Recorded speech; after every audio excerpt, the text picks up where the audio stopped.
He's of the opinion that intervening early in the lives of young men and swaying their moral compasses will play a big part in the crime fight.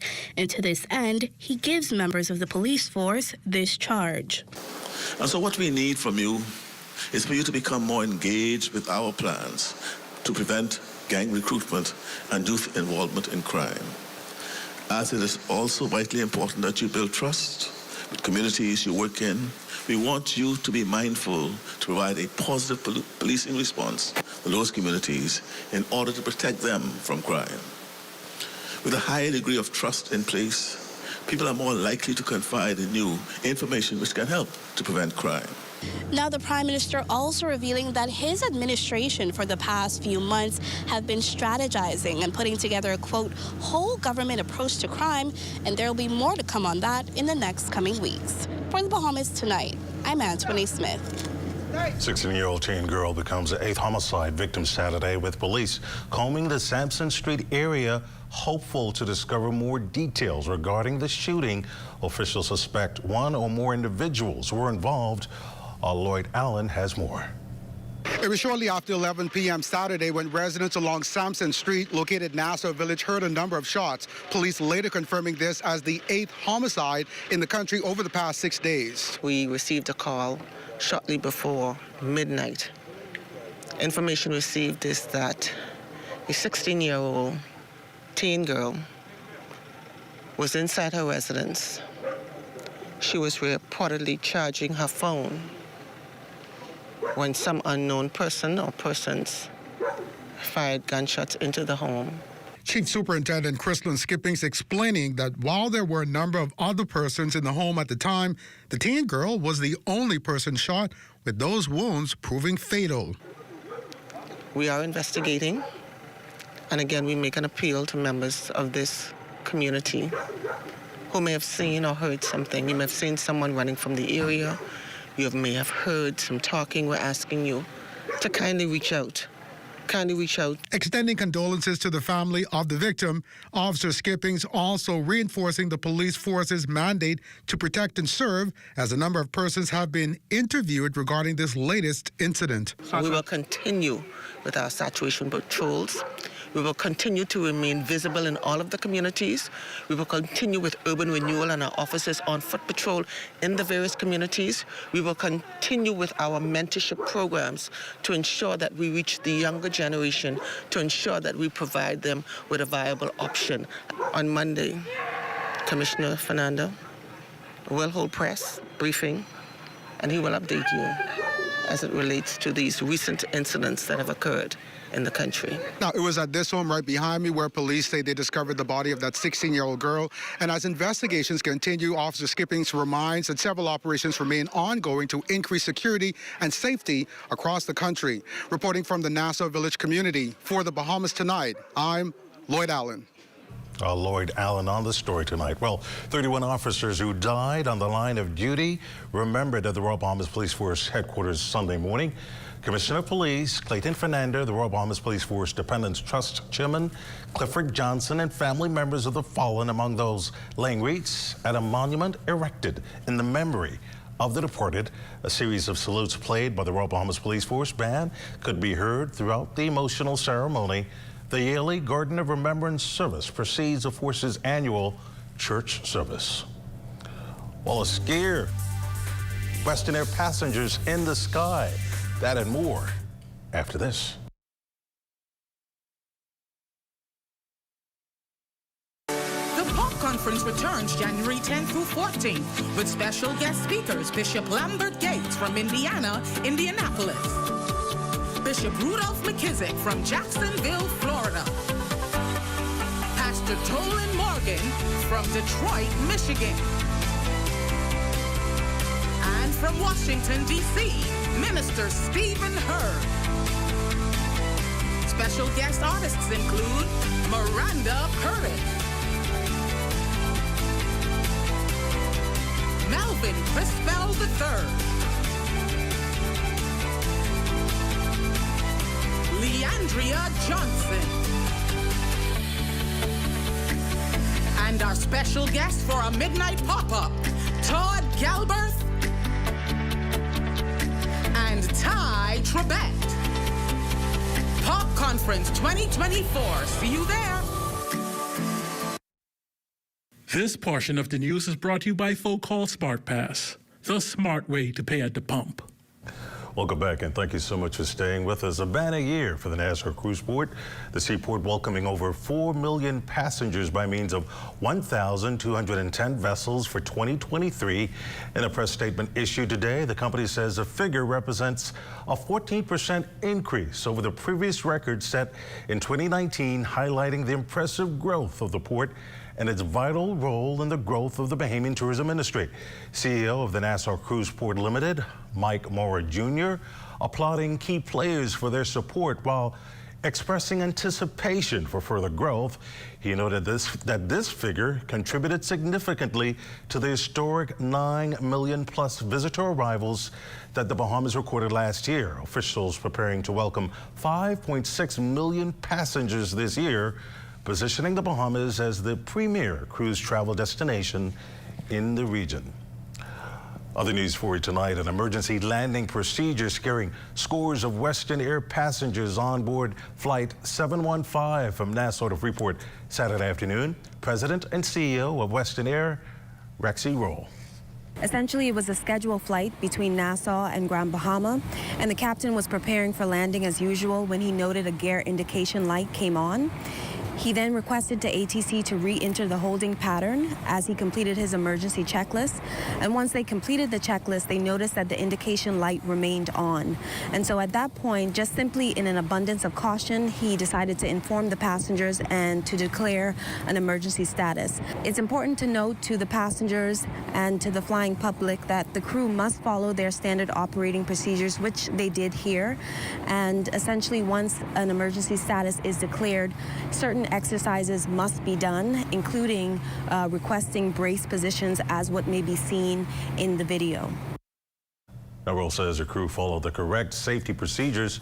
The aircraft landed safely shortly after 4:50 p.m. in Freeport, Grand Bahama.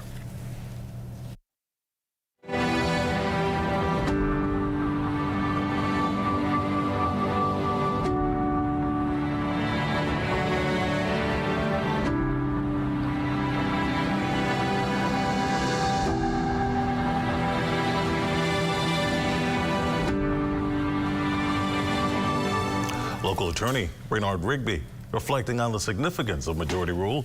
January 10th, 1967, the day commemorates the long struggle for freedom, equality, and democracy for all Bahamians.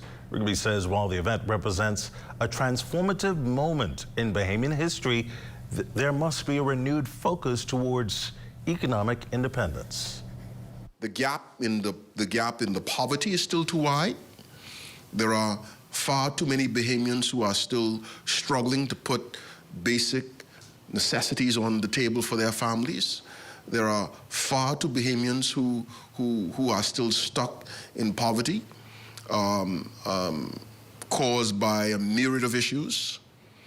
And these are not complex problems for us. Given our smallness, I think it demands and it requires our leaders, not just political leaders, all leaders in all areas, our civic leaders, our church leaders, all of us, our citizens, to really begin to ask ourselves, what can we do? What role can I play in making the country better? Rigby encourages Bahamians everywhere to commit to upholding and advancing the vision of freedom fighters and towering figures who are part of this historic milestone. I think for those in my generation who were the real first benefactors of majority rule, me being born in 1969, it really meant that we grew up in a country that was so much different than our parents, that we had the benefit of the free education all the way to tertiary education. We are, in many instances, are the first in our generation to go to university and to be in the professional class in our families. And so it really was a seminal event which brought about real transformational change in our country, and led to the creation of really a middle class of Bahamians. An exhibit now underway at the National Art Gallery of the Bahamas depicting the story and history of majority rule. Over 100 art pieces and paintings from local artists telling the story of the most pivotal moments in Bahamian history from 1942 to 1967. The massive collection also highlights the struggles of some of the nation's luminaries responsible for the freedoms we enjoy today. Interim Executive Director of the National Art Gallery, Dr. Ian Bethel Bennett, says it's important for Bahamians to become engaged in their history. The democratic franchise is fragile, and so the knowledge of it and how it developed is important. And the works that we have on display here are a small part of the process towards that. So somebody like Max Taylor really documents what has gone on. Stan Burnside, John Cox, and then a lot of the other younger artists really work on looking at the evolution of Bahamian arts and Bahamian culture and how that is expressed in the arts or in visual arts. The large collection also highlights the struggles of some of the nation's luminaries responsible for the freedoms we enjoy today. Interim Executive Director of the National Art Gallery, Dr. Ian Bethel Bennett, says it's important for Bahamians to become engaged in their history. A lot of generations really don't talk about how the vote came about, who had the vote, who had the right to vote. So we thought that this would be a great opportunity to really start to re-engage with this discussion.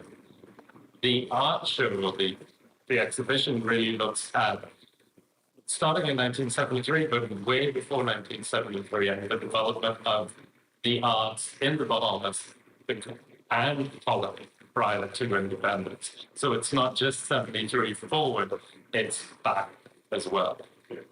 So the exhibit will run for the next 12 months, and the interim executive director of the National Art Gallery hopes Bahamians everywhere will become intrigued by the varying themes that speak to this nation's social and economic evolution. What we have done with this show is we've included a lot of music and a lot of writing. So there are posts on the wall that direct you to listen to this or read this that go along with the works as well.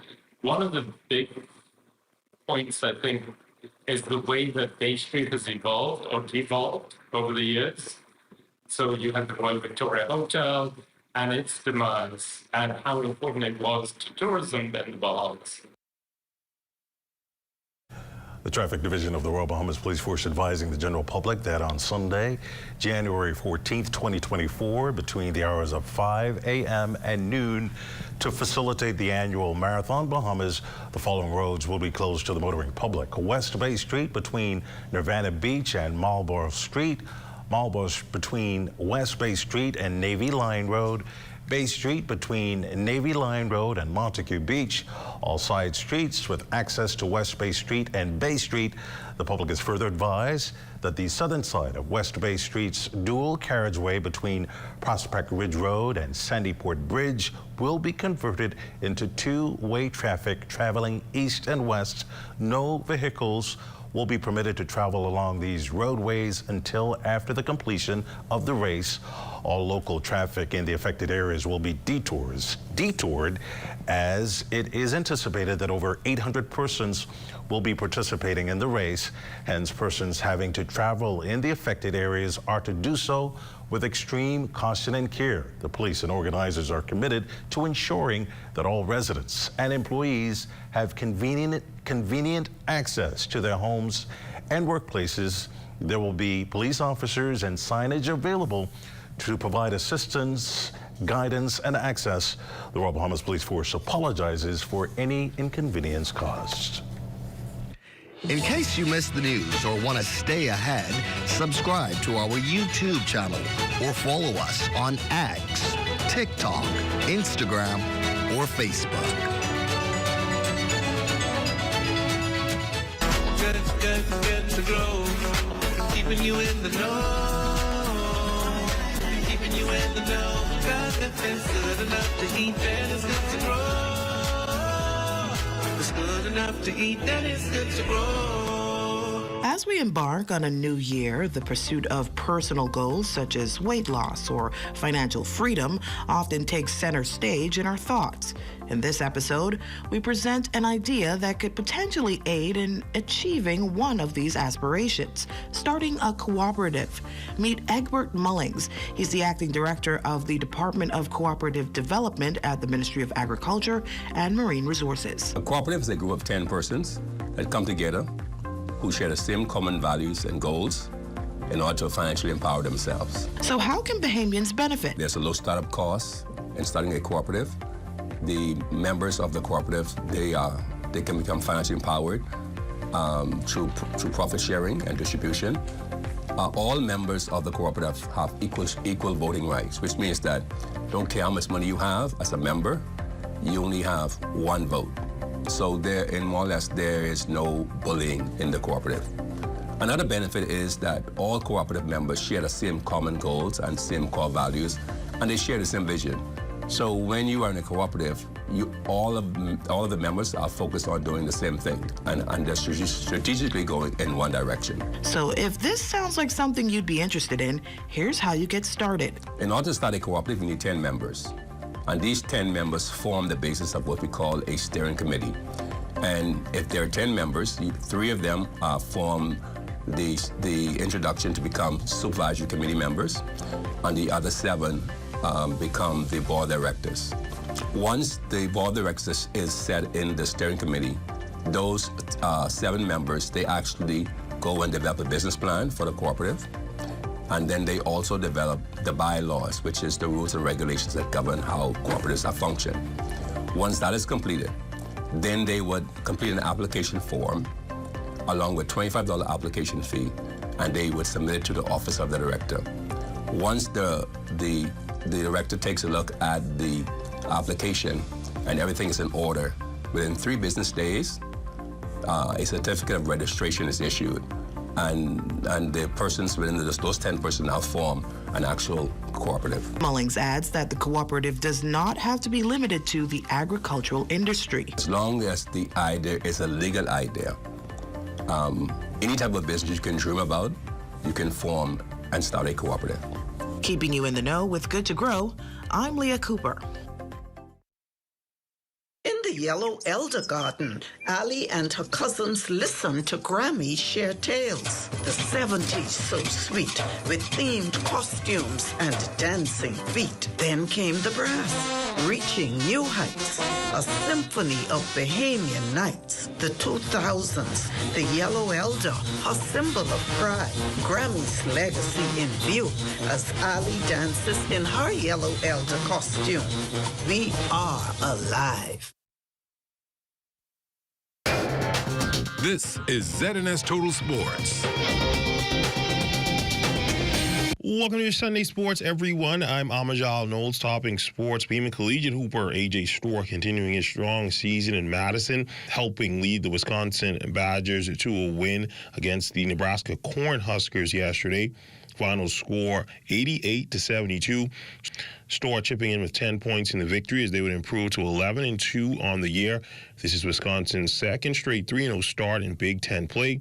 Last year, the Badgers went 6-11 the rest of the way. However, this year's team looks deeper and seems more capable of avoiding a fade. Next up, a big showdown with Ohio State on Wednesday. Still on college hoops with a much more serious story. A civil lawsuit was filed this week by the parents of a minor girl who alleged that Texas Tech's leading scorer Pop Isaacs sexually assaulted their daughter last year while the team was on a trip to the Bahamas.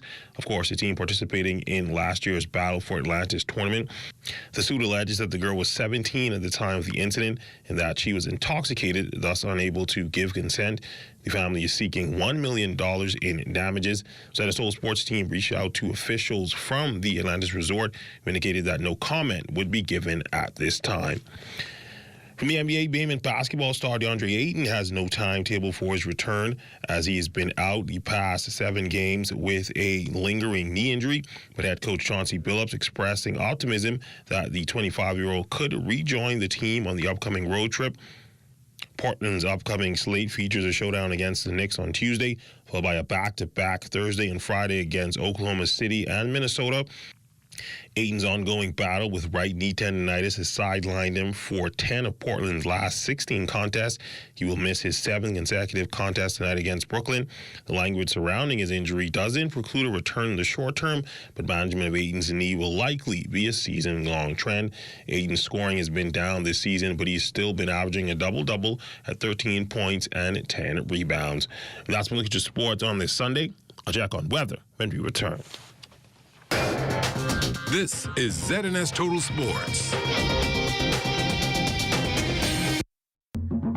For hurricane season, we got impact windows and doors. For protection, just come to our store. Plus we got tiles to pretty up your walls and your floors. We'll help you brighten up for that big bad storm. Porcelain tiles, blank tiles, mosaic tiles, a variety of styles. Before teens get right, they gotta be rough. That's why we got the best deals in the whole Bahamas. Hey, hey. Time now for a check on tonight's weather forecast. Chief Meteorologist Basil Dean joins us. Good evening, Basil. Good evening, Desmond. We have patchy clouds, but we expect some clouds to roll in later on tonight as a frontal system approaches the area. Temperature-wise, we're at 80 degrees, relative humidity 71%. We have west-northwest winds at 6 miles per hour. The barometric pressure of 1,017.7 millibars. That is 30.05 inches. And your temperatures around the Family of Islands this evening, 74 degrees in Marsh, Abaco, Grand Turkey at 67.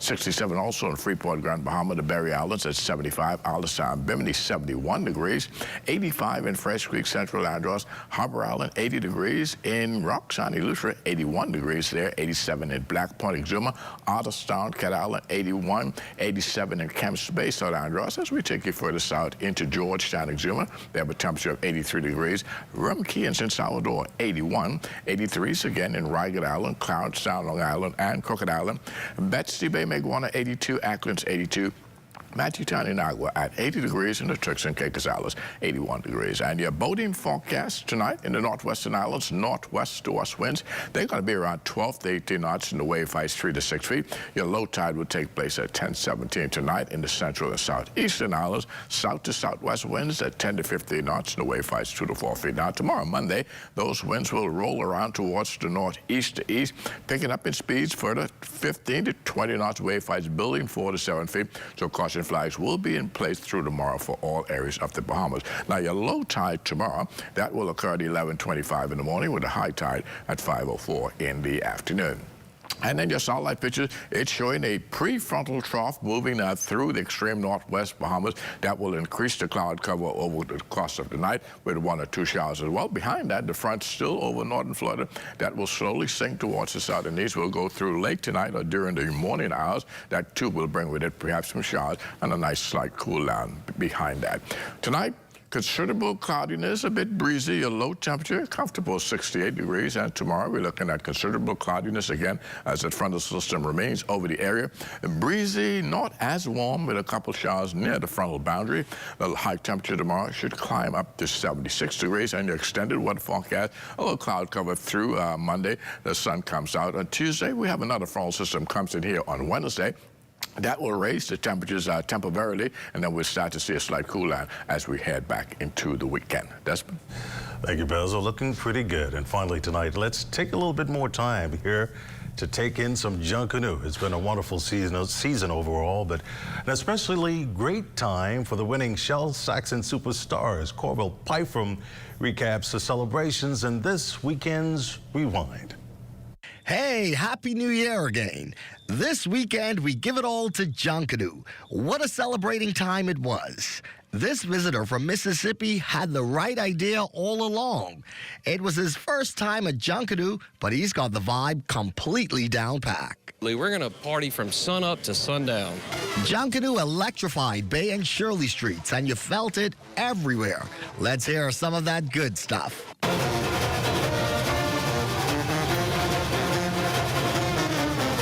Oh, but those Saxons did not come to play. First on Boxing Day and then again on New Year's. I am a Saxon superstar by heart, but I'm a Junkanoo all over. And I want you to know, if the music is good, if they look good, I say they look good. And everybody can't win the parade every single morning. But this music out here today, hey! Yes, they swept both parades, and it really doesn't matter who you were rooting for. The Saxons performed impressively. What a show. Of course, the party celebrating was in high gear in Masons. We were ready. We were ready. And they saw it this morning. Oh,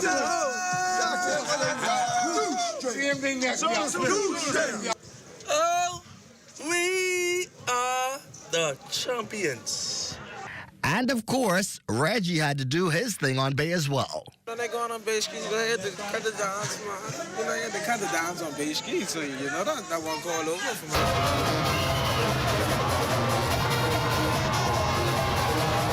So congratulations, Saxons, and to all you Junkanooers. You all gave us a lot to cheer about this festive season. And Happy New Year once again, everyone. Let's make it a great 2024 by going forward with a smile, because a smile helps lighten the load, and it never costs a thing. I'm Corvell Pye from For the Bahamas Tonight, the Weekend Edition. That is the Bahamas Tonight, the Weekend Edition. We thank you for continuing to make ZNS your #1 news choice and information network, as only the sun covers the Bahamas better than ZNS. On behalf of the entire team, thank you so much for watching. Have a good night.